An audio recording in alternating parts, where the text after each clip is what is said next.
So I've been working on these tiles for Magic the Gathering or other similar card games, and the idea is that they're glazed ceramic, so you should be able to use dry or wet erase on the surface of them as ways of putting like +1/+1 counters or, first strike token or, whatever you need.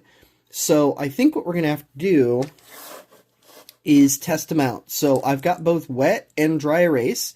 And Expo is pretty ubiquitous. I feel like that's what most people end up having in their bag.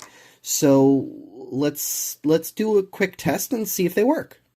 Nice. Okay, so I have these set out here as well as the markers, and what we're going to do is just do dry erase on the tops, wet erase on the bottoms, and we'll just go down through and see what they look like in the different colors and different kinds of markers.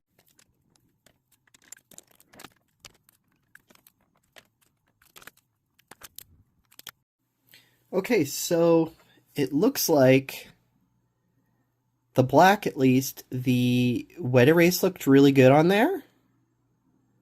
The dry erase works. And then green, again, wet looks better, but dry works perfectly fine. And then here, it's the opposite for some reason. The blue is very bold in the dry erase, but they both look good. They both look fine. And then red. Alright, maybe the red wet erase doesn't look too great, but I think they're both legible and easy to do. So I used crackle glaze on these, so when we wash them off, some of the ink should, form into the cracks and eventually make a very interesting sort of color and texture on the outside. So let's wash these off and maybe see what that looks like.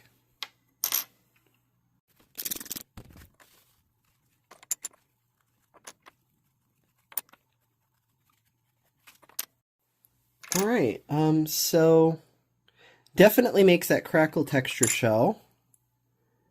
The wet erase portion seems to do it more than the dry erase does, and I feel like, given enough time, you're going to have that show up on both of them. But I think that's really cool, but not everybody might think that's cool. So do you think that I should do just like plain clear? I still think you'll end up with a few of these in there, but not as much as if I use my normal clear. But I don't know. I think that looks pretty cool, and I still think that even after, that's still pretty legible.